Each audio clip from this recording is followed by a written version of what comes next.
la tribu, c'est-à-dire Kidar ibn Salif, c'est lui le tueur de la Chanel que le Très-Haut évoque, que le Très-Haut évoque lors en ces termes. Puis ils appelleront leurs camarades qui prit son épée à la tuya. Comment feront mon châtiment à mes avertissements?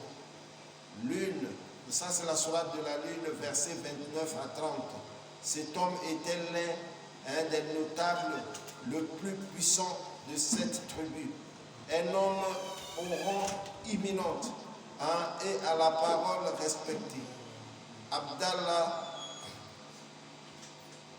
notable Abdallah ibn Zama a rapporté qu'il a entendu le prophète sallallahu alayhi wa sallam faire un sermon dans lequel il parla de la Chanel de celui qui l'a tué.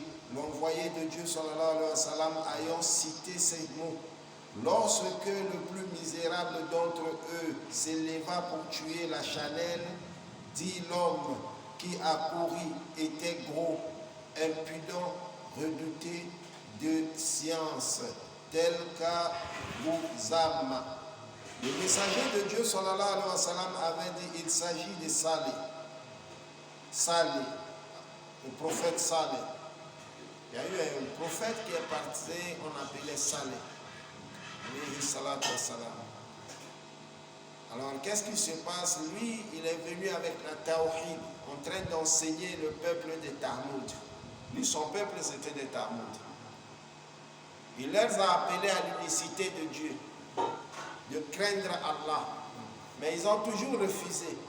Ils lui ont traité de menteur. On dit que, mais pourquoi Dieu choisit toi? Pourquoi il n'a pas choisi un notable parmi nous? Un pauvre type comme toi, tu viens où ton Dieu t'a envoyé. Donc ils ont demandé au prophète plein de choses. Il dit, bon, si tu veux que nous croyions en Dieu, là, il faut que tu fais le doigt, que Dieu nous envoie une Chanel qui descend. Chanel qui n'est pas né par une autre chameau, mais qu'il descend du ciel.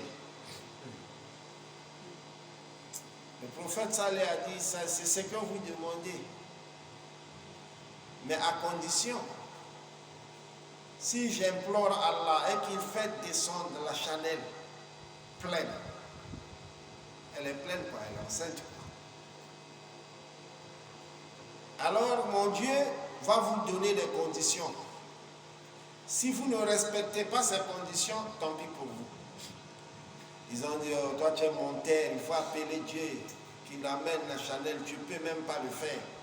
D'ailleurs même tu ne peux même pas le faire. Il dit, non, moi je ne le fais pas, mais c'est Allah qui le fait. Et Saleh a demandé Allah subhanahu wa ta'ala a ramené la Chanel du ciel. La Chanel est venue.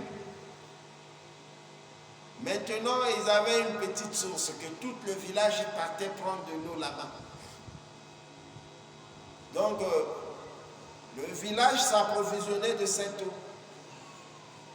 Maintenant, comme la Chanel boit beaucoup d'eau, alors, Saleh de leur donner la condition. Voici la Chanel d'Allah, personne ne doit toucher ou maltraiter cette Chanel.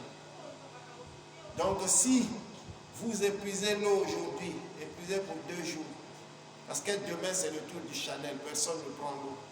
C'est la Chanel seule qui va boire.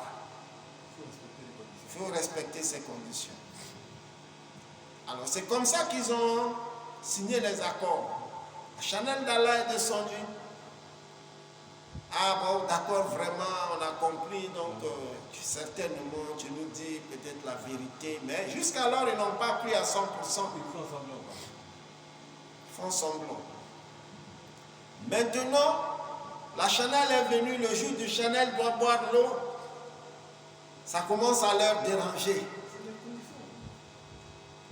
Maintenant, ils appellent quelqu'un parmi eux, donc tellement qu'il y a eu des disputes à côté, alors ils se sont formés pour tuer la Chanel. C'est pourquoi le bon Dieu dit ici, Et lorsque le plus misérable d'entre eux se leva pour tuer la Chanelle,